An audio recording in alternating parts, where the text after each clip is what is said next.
Hai semuanya, kembali lagi dengan aku Nona Mauboy dari Kupang. Aku masih dalam my story tentang pengalaman aku berjuang dengan rasa duka, bagaimana aku menghadapi kedukaan yang secara tiba-tiba datang dalam kehidupan aku secara pribadi. Di series kali ini aku ingin bercerita tentang apa yang aku lakukan untuk mengalami recovery atau pemulihan dari keterpurukan rasa duka yang aku hadapi. Buat kalian yang belum subscribe, please subscribe, tekan juga tombol loncengnya untuk selalu dapat update dari aku ketika aku share lain. Kali ini aku ingin bercerita tentang apa yang aku lakukan sehingga aku bisa merasakan satu langkah demi satu langkah pemulihan. Hal pertama yang aku lakukan untuk aku bisa mulai melangkah lagi pasca kehilangan tersebut adalah aku mulai memberikan diri rutin menangis. Kelihatannya lucu atau kelihatannya mungkin tidak masuk akal. Tapi pada posisi aku saat itu adalah aku selalu menyembunyikan air mataku karena peristiwa kedukaan yang aku alami. Orang tuaku adalah dua pribadi yang merasakan kehilangan dan kesedihan yang begitu besar juga. Dan aku harus tampil kuat sebagai anak yang masih tetap ada bersama dengan mereka di rumah saat itu. Saya harus selalu kuat, kelihatan kuat di depan mereka untuk membantu mereka, untuk menolong mereka. Jadi sekitar 2 bulan aku benar-benar ada di dalam waktu di mana aku membohongi perasaanku. Aku gak boleh nangis, aku gak boleh kelihatan sedih. Karena aku harus bantu mamaku yang saat itu pun sedang terpuruk. Papaku pun demikian. Setelah semua rentetan upacara kedukaan yang kami lakukan, semua keluarga sudah pulang ke tempat mereka masing-masing, termasuk saudaraku yang juga dari tempat yang jauh. Mereka setelah habis masa cuti, setelah habis masa bersama-sama dengan orang tua, mereka sudah pulang. Dan satu-satunya orang yang masih stay dengan orang tua adalah aku. Jadi saat itu aku harus berpura-pura. Aku benar-benar ada di dalam masa yang sangat berat.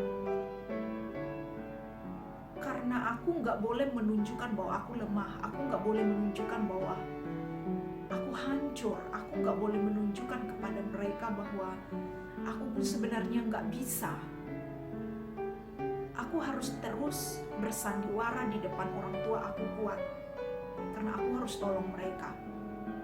Dan itu terjadi 2 bulan pasca kepergian adikku. Tapi setelah 2 bulan itu aku merasa aku mulai drop. Berat badanku menurun drastis saat itu. Dan dadaku rasanya sesak sekali. Rasa nyeri di dadaku selalu aku rasakan.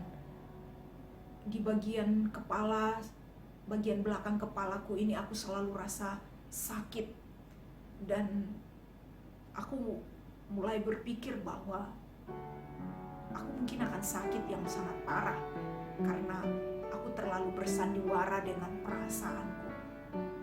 Jadi setelah 2 bulan itu, aku memutuskan untuk menangis secara rutin setiap malam.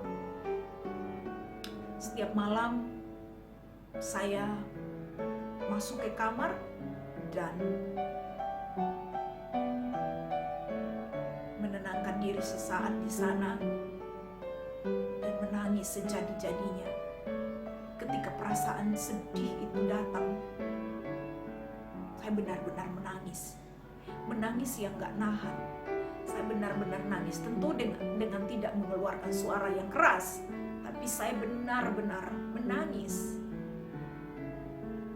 Saya menangis di dalam kamar bisa sejam, kadang setengah jam, atau kadang mungkin hanya 15 menit saya menangis. Tapi itu saya lakukan rutin.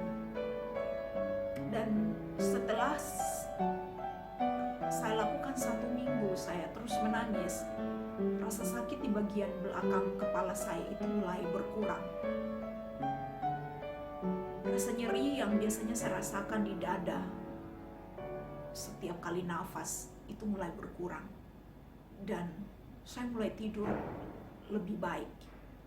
Saya bisa tidur 2-3 jam. Lalu saya bangun.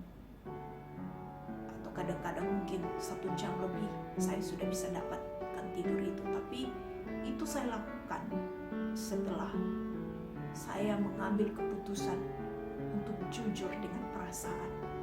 Saya menangis kapanpun saya ingin menangis.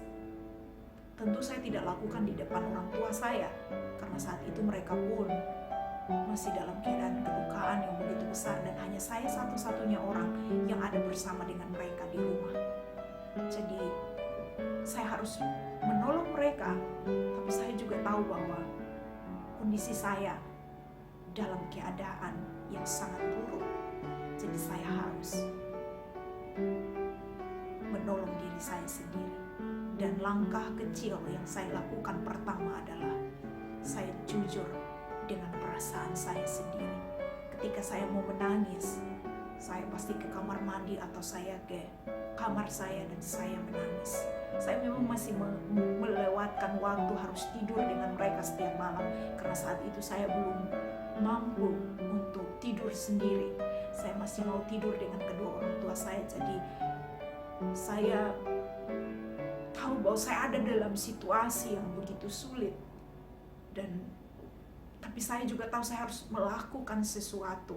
Saya harus bangkit dari keadaan saya. Dan ya, saya jujur untuk menangis, dan itu benar-benar membantu saya merasa menjadi lebih baik lagi.